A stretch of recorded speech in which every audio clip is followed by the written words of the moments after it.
Bonjour mesdames et messieurs, bienvenue à l'émission Bâtisseurs d'avenir. Aujourd'hui, nous nous dirigeons vers la région de Saint-Urbain, visiter une entreprise agroalimentaire du nom des Viandes biologiques et nous avons le plaisir d'aller rencontrer le copropriétaire, M. Damien Girard. Bonne émission.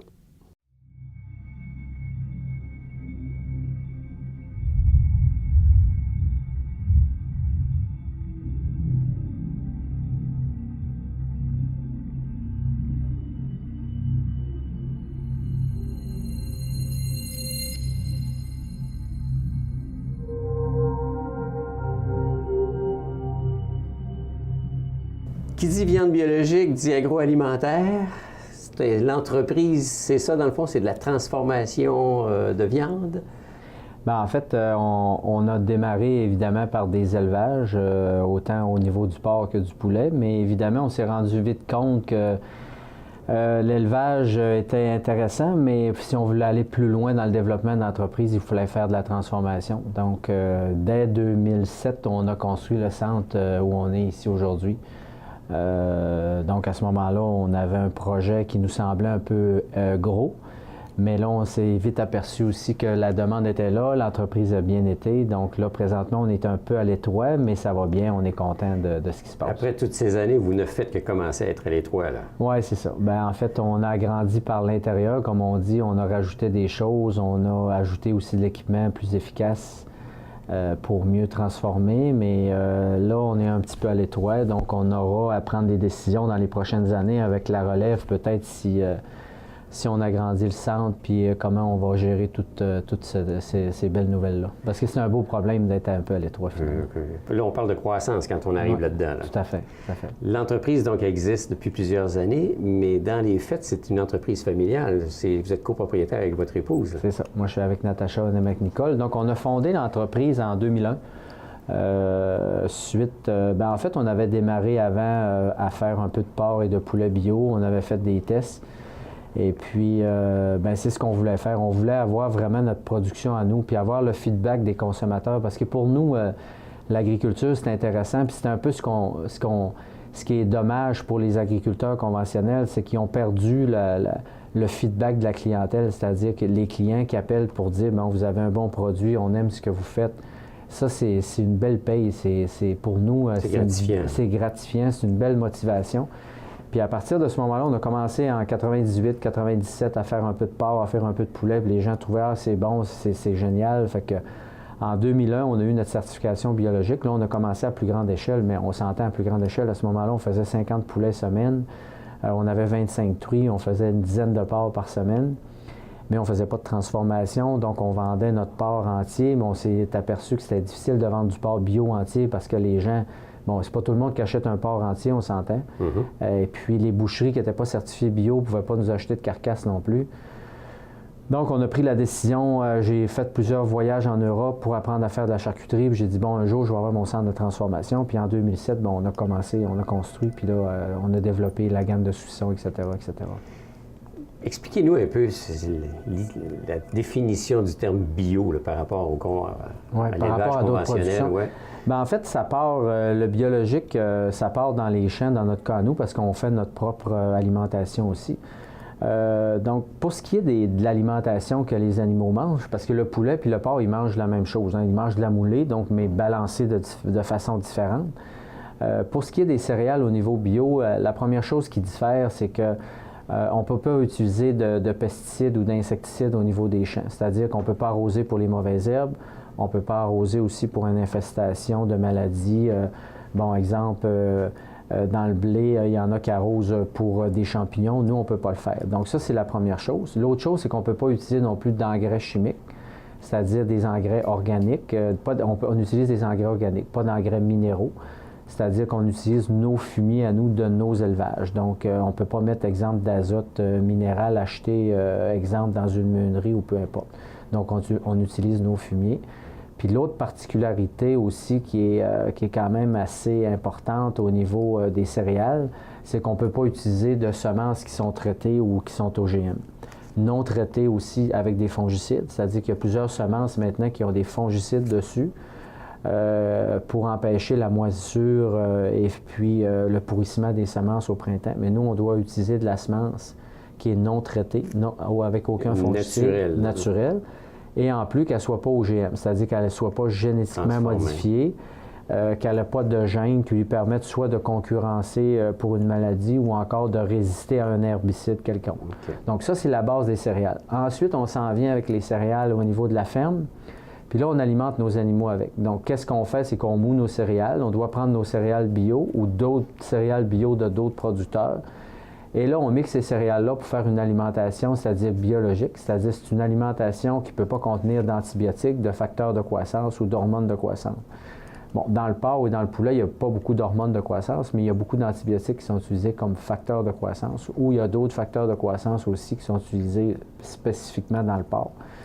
Dans le poulet, il y a beaucoup de coccidiostates qui sont utilisés dans les moulées pour empêcher la coccidiose, etc.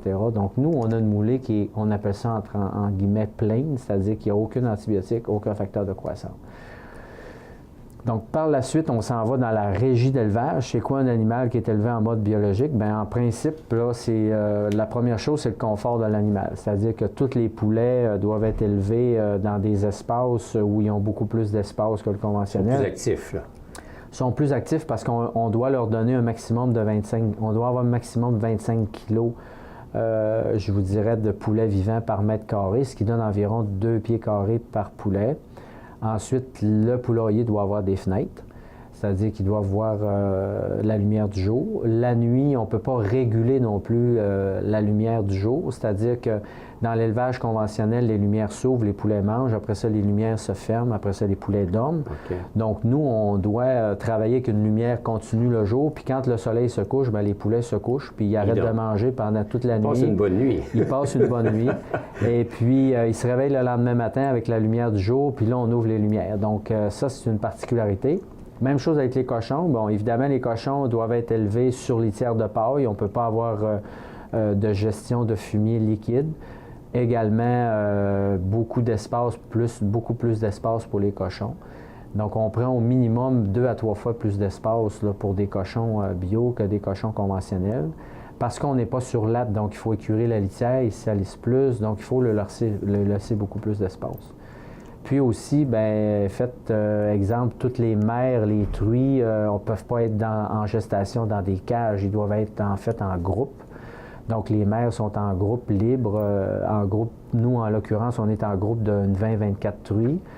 Et durant la mise bas, on ne peut pas les mettre en cage non plus, sauf durant la mise bas, on a 2 à 3 jours où on peut les contentionner pour éviter l'écrasement de porcelet. Mais par la suite, dès qu'ils ont cochonné ou mis bas, il faut leur laisser un grand espace là, avec les porcelets de 100 pieds carrés. Donc, ils sont lousses avec leur porcelet pour avoir beaucoup plus d'espace. Si je comprends bien, avec une production bio, le temps que ces animaux-là arrivent à maturité pour l'abattage, c'est plus long, là. Oui, c'est plus long parce qu'il y a beaucoup de facteurs qui font en sorte que ça soit plus long. Exemple, donc, si on n'a pas de facteur de croissance dans les moulées, les poulets dorment la nuit au lieu de manger. Donc, on se ramasse avec un poulet qui prend environ 70. Nous, on commence à vendre à 72 jours les poulets d'élevage. Dans le conventionnel, on peut vendre des poulets maintenant un peu plus légers, mais on peut vendre des poulets à 35 jours. Oh, 50 Donc, c'est ça. Donc, c'est un peu différent, évidemment. Donc, ça fait un poulet qui est plus costaud, plus vieux, qui a des os plus gros, une chair plus ferme. Au goût, on doit le savoir. Bien, en fait, plus l'animal est vieux, effectivement, dans le poulet, plus la saveur se développe, évidemment. Donc, il faut, au niveau de la cuisson, faire cuire le poulet plus longtemps pour attendrir les tendons avec des températures de cuisson plus faibles. Parce que le poulet a plus de tendons, plus de muscles, il faut le cuire un peu plus doucement, un peu plus longtemps. Il fait mijoter pratiquement. Et voilà. Donc, puis au niveau du porc, bien, on fait un porc environ en 8 mois, ce qui demande environ un bon 3 mois de plus que l'élevage conventionnel parce que, bon, d'un, ils mangent beaucoup de paille. Quand on leur met de la paille dans l'enclos, ils mangent beaucoup de paille parce qu'ils aiment ça. Ça fait partie intrinsèque de leur instinct. Sauf que de la paille, c'est pas très nourrissant. Donc, effectivement, quand ils mangent de la paille, ils ne mangent pas de moulée. Quand ils vont à l'extérieur, bien, dès qu'on les envoie à l'extérieur, la première semaine, même les 2 premières semaines, ils perdent du poids parce qu'ils courent tellement. ils sont heureux. Ils s'éclatent, comme on dit. Ils fruissent beaucoup.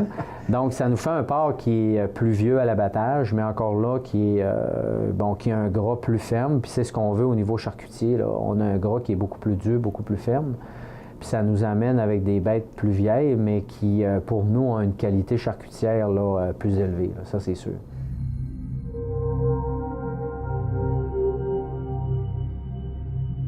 Comment on compare nos charcuteries maintenant à celles de l'Europe? Je vous dirais qu'on se compare avantageusement à celles de l'Europe. Quand vos invités européens viennent vous voir et ils goûtent vos charcuteries, ils disent quoi, le bravo Damien? Ben oui, parce que, tu sais, ils ont dit, ben écoute, tu as évolué tellement vite, mais oui, j'ai évolué vite parce que d'un, j'ai eu des bons conseils, puis de deux, comme je disais tantôt, une charcuterie, ça prend un bon cochon.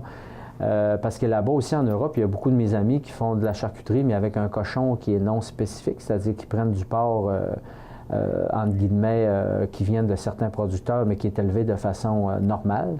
Donc, nous, un porc bio avec un gras qui est très, très ferme, une viande plus foncée, une viande plus goûteuse, inévitablement, ça nous donne des charcuteries exceptionnelles. Puis, comme je vous disais, qu'on soit sur le continent nord-américain ou le continent européen, c'est pas le sel et le poivre qui fait la différence, c'est le cochon, c'est la qualité de l'animal.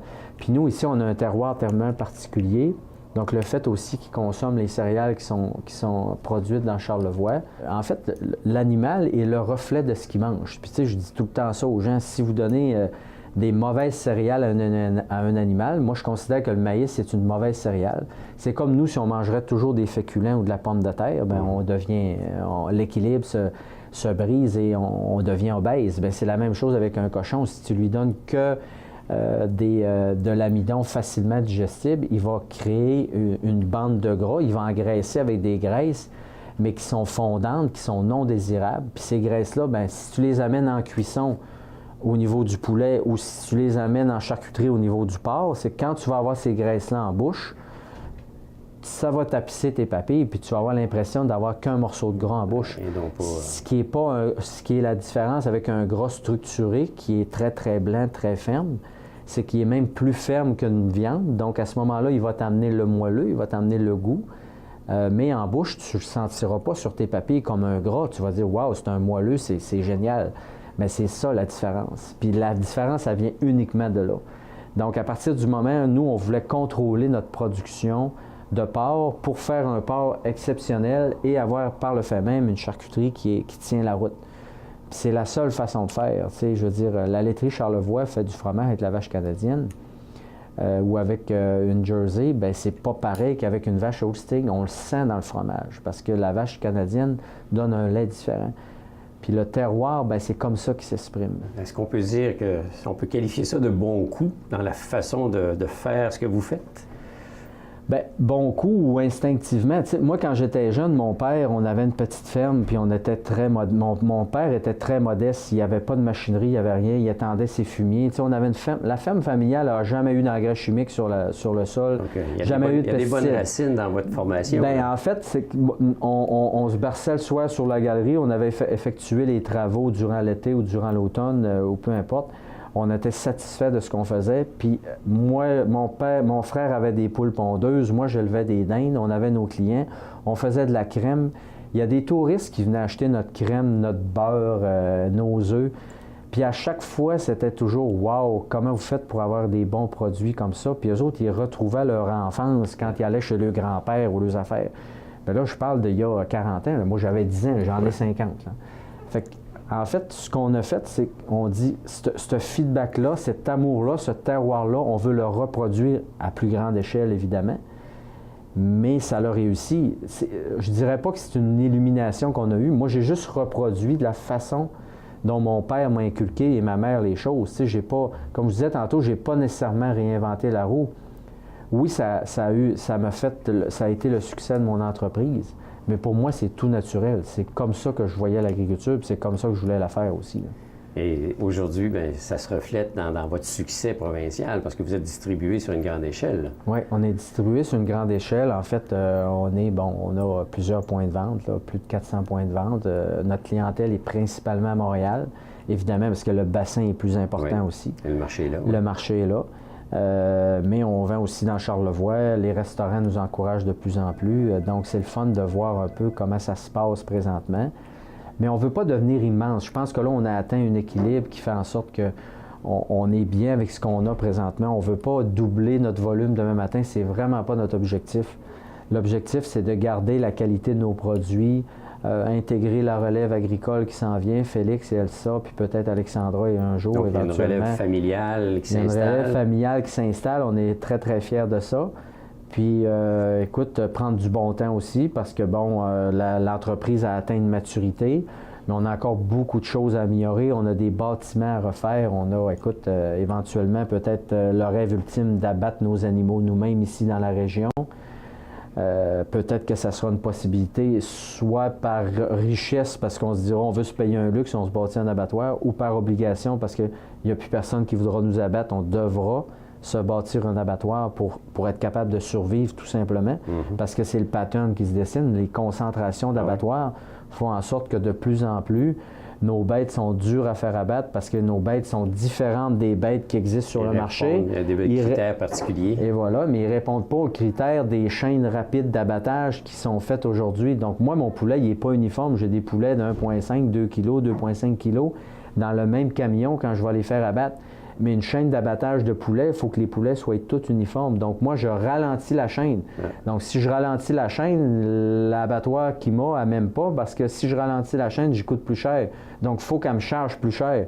Fait que vous voyez qu'on ne fit pas, mais pas du tout dans le modèle là, je dirais, de performance là, qui existe là, au Québec. Là. Y a-t-il eu des moments difficiles dans ces années-là? À savoir, là, il y a eu des moments difficiles. Il y a eu des moments difficiles, pas par rapport à notre éthique ou par rapport à notre direction, mais par rapport financièrement. On a eu des moments difficiles, évidemment, parce que moi, je me rappelle, en 2007 ou 2008, on avait construit ici le centre, puis on avait une grosse boîte, mais on n'avait pas le volume. Donc, dépassement de coûts, manque de liquidité. Donc, on s'en est sorti parce que le volume a augmenté rapidement, puis bon, les caisses nous ont fait confiance, puis ça a fonctionné. En 2010, 2009, 2010, ça a été une autre mauvaise année parce qu'on achetait à ce moment-là beaucoup de céréales, on en produisait moins. On était dépendant du prix des céréales. Les céréales avaient doublé dans l'année parce qu'il y avait une rareté. Donc, nous, quand tu budgètes 300 000 $ d'achat de céréales, mais ça en coûte 600 000 bon, évidemment, cette année-là, oublie-la, et on tombe entre parenthèses, hein, ça c'est sûr et certain. Puis l'autre coup dur qu'on a eu en 2012-2013, on a augmenté la production porcine, on a acheté une entreprise qui était existante dans Charlevoix, on a transformé la maternité. Ça a été beaucoup plus long que prévu, beaucoup moins de performance que prévu. Et évidemment, le porc, c'est un animal qui mange beaucoup de moulées avant qu'il soit prêt. C'est presque un cycle d'1 an. Donc là, on a mangé des sous, là, mais solides. Là. Cette année-là, je m'en rappelle encore. Là, j'ai perdu le reste des cheveux qui me restaient. Ça a été difficile. Mais je vous dirais que, bon, on s'en est sorti parce qu'on a travaillé fort puis tout, mais c'est des années qui ont été difficiles, évidemment. Heureusement, on avait une clientèle qui nous suivait, puis notre marché n'a jamais fléchi. C'est ce qui nous a fait qu'on a sorti de la torpeur, si on peut dire, de ces années-là, parce que notre marché a toujours été en augmentation. Mais s'il aurait fallu que ça soit combiné avec une perte de marché ou quoi que ce soit, je ne suis pas sûr qu'on aurait pu passer au travail. Alors, Nancy Chabot, agronome de formation et aussi conseillère en développement économique pour la MRC de Charlevoix. Bonjour. Bonjour. On a rencontré cette semaine Damien Gérard, qui a une entreprise qui s'appelle Les Viandes Biologiques et qui, effectivement, œuvre dans l'agroalimentaire. Bon, le CLD, de par vos formations, je pense que vous avez été une personne ressource un peu pour permettre à cette entreprise-là d'émerger, là. Oui, exactement. Comme on le fait d'ailleurs pour l'ensemble des entreprises, montage des plans d'affaires, tout l'aspect technique à aider là, à monter les prévisions financières et tout ça, la recherche de financement. Donc, on s'est impliqué effectivement là, dans le démarrage du dossier à ce niveau-là. Puis Dieu sait que lui, dans son type d'entreprise, parce que là, on parle de bio, c'est pas toutes les entreprises où à ce moment-là, quand ça a été créé, parce qu'on parle, je pense, des années 2000, là, dans les faits, c'était nouveau, là, c'était pas quelque chose qui était naturel. Non, c'est ça. Mais en fait, je dirais que c'est encore aujourd'hui là, une des seules entreprises qui œuvre dans le domaine du biologique là, dans la région. Donc, chapeau pour lui, dans le fond, de s'être démarqué là, à ce niveau-là. Puis, dans le fond, il en bénéficie même au niveau, je dirais, provincial, parce que sa mise en marché là, est vraiment élargie là, au niveau de la province. Donc, c'est une de nos belles entreprises sur le territoire. Il y a eu des bonnes bases, ça s'est bien développé, puis aujourd'hui, ben, c'est quasiment une entreprise ambassadrice de nous, Charlevoix, au Québec. Exactement, oui. Moi, je me rappelle quand j'ai parti les viandes bio avec mon épouse, d'avoir sorti mes REER, d'avoir pris mon argent qui traînait un peu partout, parce que il n'y a pas aucune caisse ou aucune banque qui s'intéressait à mon projet. Mais moi, j'y croyais. Je croyais à mon affaire, puis j'ai dit, ben c'est juste bien de valeur, mais c'est là que je m'en vais. Fait qu'il faut avoir, en fait, c'est un peu cette insouciance-là.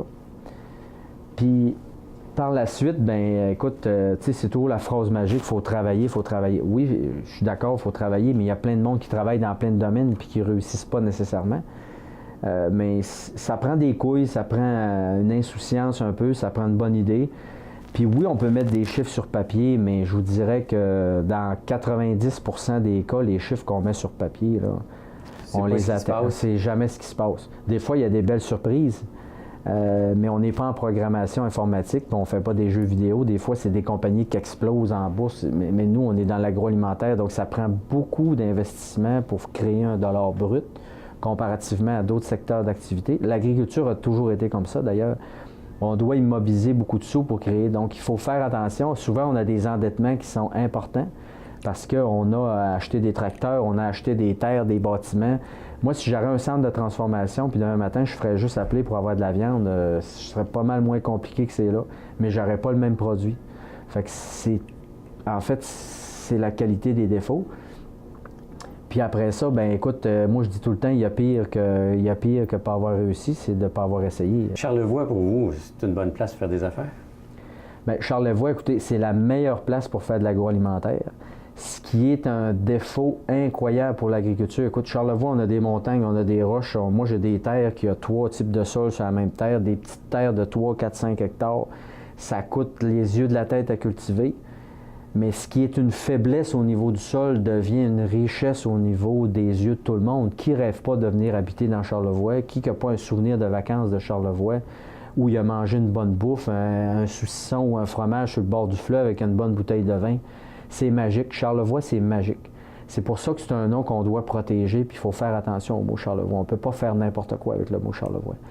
Puis, quand vous avez 2 produits dans un comptoir, il y en a un qui est Charlevoix, puis l'autre est n'importe quelle autre région, j'en nommerai pas pour ne pas blesser personne, c'est évident que le produit de Charlevoix va être pris en premier.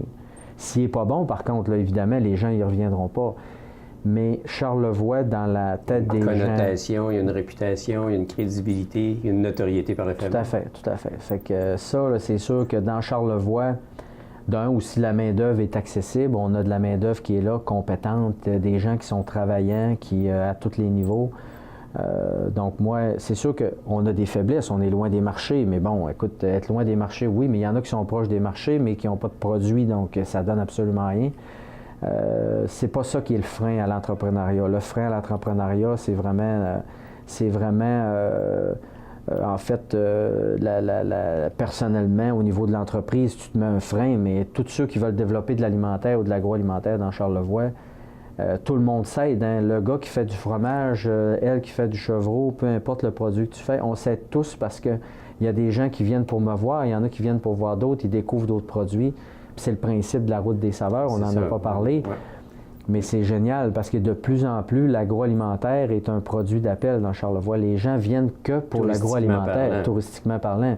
Ils viennent pour déguster des fromages, faire la route des saveurs, manger dans un resto. Et par le fait même, ils peuvent aller au casino, qui est un produit d'appel, ils peuvent aller aux baleines, ils peuvent faire ça. Mais de plus en plus, l'agroalimentaire est considéré, même l'ATR considère maintenant l'agroalimentaire comme un produit d'appel important. Puis heureusement que c'est comme ça. Bien, en fait, la table agro-touristique de Charlevoix, c'est l'organisme porteur qui, dans le fond, là, développe différentes activités pour promouvoir la région au niveau de l'agroalimentaire, dont la route des saveurs, qui est un circuit agro-touristique qui regroupe des côtés restauration d'un côté, producteurs agricoles et transformateurs de l'autre aussi. Donc, en fait, ce circuit-là permet de faire le lien de la terre à la table pour les produits de la région. Terre à la table. Oui. Alors, ça s'est créé comme ça, j'imagine, autour de cette volonté de vouloir prendre des produits du terroir puis de par nos restaurateurs du coin, les offrir sur leur table à des gens qui s'en vont manger à leur restaurant. Là. Oui, c'est ça. En fait, ça fait 20 ans cette année que la Route des saveurs existe. Donc, au départ, en 1996, il y avait un petit noyau de chefs cuisiniers et de producteurs agricoles, quelques transformateurs aussi, qui se sont mis ensemble, dans le fond, pour développer une activité pour promouvoir l'agrotourisme dans la région et par le fait même promouvoir les produits, promouvoir le savoir-faire des producteurs, des chefs cuisiniers également. Donc, c'est à ce moment-là que s'est créée la Route des saveurs. Est-ce que ça a aidé à créer l'appellation Charlevoix, là, au niveau des produits puis tout ça? Là? Bien, je dirais, de fil en aiguille, il s'est ajouté d'autres activités là, que la table agro-touristique a développées, dont entre autres là, le souper de la Fête des saveurs, qui est le souper bénéfice annuel. Et dans les dernières années, ça a été travaillé justement le certifié terroir Charlevoix, qui est une appellation, dans le fond, au niveau des produits, pour, une fois de plus, ajouter là, un élément pour la continuité de tout ça. Là, puis bien identifier la région géographique d'où proviennent les produits. Oui, exactement ça. Parce qu'on a une saveur particulière, on a des choses On a un territoire particulier aussi, dans le fond, là, entouré des montagnes, à proximité du fleuve. Donc, c'est comme unique au Québec. C'est toute cette géographie-là qu'on a ici, avec le météorite qui a tombé. Donc, c'est tout ça qui est mis en valeur là, via la certification, de dire qu'on a un territoire unique, qui fait qu'on a des produits aussi là, qui sont uniques. Et de qualité là, qu'on veut promouvoir. Puis les chefs savent d'une façon unique comment les présenter. Oui, exactement ça aussi. C'est super, on est unique dans le monde, c'est sûr. Moi, quand j'ai commencé, j'ai surfé sur des gens qui étaient déjà là. Exemple, on pense au veau de Charlevoix, Jean-Robert, qui avait développé la région puis qui l'avait bien fait au début. Je ne dis pas qu'il l'a mal fait à la fin, mais Jean-Robert a fait un travail, il faut lui donner à César ce qui appartient à César, a fait un travail extraordinaire pour faire connaître Charlevoix. Après ça, il y a eu Maurice Dufour qui était avant moi avec le Migneron, qui a gagné le meilleur fromage canadien. La laiterie Charlevoix, on a des exemples un peu partout. L'Émeu aussi qui a développé beaucoup de choses. Des cides et vergers Penneau qui sont reconnus un peu partout. Fait que moi, ces gens-là m'ont aidé beaucoup par rapport à la visibilité. Puis là, j'espère que c'est le retour du balancier par rapport, parce que bon, évidemment, le nom de ma compagnie, c'est les viandes biologiques de Charlevoix. Évidemment, ça a une retombée pour la région. Les gens nous connaissent de plus en plus. Puis si on peut aider des petits jeunes qui commencent ou des gens qui ont des projets, il y en a des projets intéressants d'agroalimentaire dans Charlevoix. Cette année, on a 8 nouveaux membres potentiels au niveau de la Route des saveurs. 8 nouveaux membres. Parce que ces gens-là voient qu'effectivement, c'est un train intéressant puis ils doivent le prendre s'ils veulent embarquer. On prend combien au total? L'an passé, on en avait 32 ou 33, donc on monterait au-delà de 40 membres, ce qui est exceptionnel pour la région qu'on a. Donc, autant des restaurateurs que des nouveaux producteurs veulent embarquer dans l'aventure. Bien, pour nous, c'est une belle fierté, mais nous, on est comme un peu entre guillemets, des seniors, c'est-à-dire qu'on est là depuis longtemps. Puis on espère attirer ces gens-là parce qu'éventuellement, ils vont nous aider aussi parce que ces gens-là, ils vont développer nos super produits de demain. Il ne faut pas se le cacher. Là. Ces gens-là, là, ils ont des bonnes idées, ils ont des bons produits. Ils vont nous complémenter, puis peut-être même qu'on va prendre de leurs produits pour ajouter dans nos produits transformés, pour encore ajouter encore plus de valeur ajoutée à tout le monde. T'sais, Amico, il y a 5 ans, ça n'existait pas. Là. Là, maintenant, j'achète des champignons. Je ne sais pas si je suis son meilleur client, mais j'en achète pas mal que je mets dans mon saucisson. Mais tout le monde me dit, votre saucisson aux champignons sauvages, c'est incroyable. Qu'est-ce que vous mettez dedans? Je mets rien dedans. Je mets du bon porc et des bons champignons. C'est aussi simple que ça. Fait que, on a des bons champignons forestiers récoltés dans la région, déshydratés. C'est génial. Fait que ce genre d'association-là, pour une région, c'est solide parce que moi, probablement que je contribue à ma hauteur à aider sa rentabilité, puis vice-versa, il m'aide aussi. Fait que ça, pour moi, ben c'est que du bonheur, c'est sûr. Je me rappelle les premiers dépliants de la Route des saveurs. En fait, c'était des dépliants tout simples avec une carte à l'intérieur, puis il y avait peut-être une dizaine d'entreprises là, qui y participaient. Puis aujourd'hui, ben, on a un beau magazine là, avec lequel on peut promouvoir la région. Il y a des recettes à l'intérieur. Il y a différentes informations aussi qu'on y retrouve. Chaque entreprise a sa page complète promotionnelle là, pour la promouvoir. Donc, c'est une belle revue que les gens peuvent garder là, quand ils viennent dans la région, là, donc c'est intéressant. Alors, Nancy, merci beaucoup. Qu'on se le dise, Charlevoix est unique. C'est une belle place pour faire des affaires. Alors, on encourage les gens, même les locaux peut-être, à prendre leur voiture à un moment donné puis aller visiter chacun de ces producteurs-là. Ça va juste leur permettre de découvrir qui fait partie de leur environnement. Oui, exactement. Puis on les retrouve également là, dans différents points de vente là, dans la région, dans les boutiques. Parce qu'on y trouve de tout. Dans les je veux entreprises dire, aussi, oui. Autant animal que végétal là, en termes de produits. Là. Oui, exactement. Alors, c'est très diversifié, très varié et il y en a pour tous les goûts. Il y en a pour tous les goûts. Eh bien, merci beaucoup. Ça m'a fait plaisir.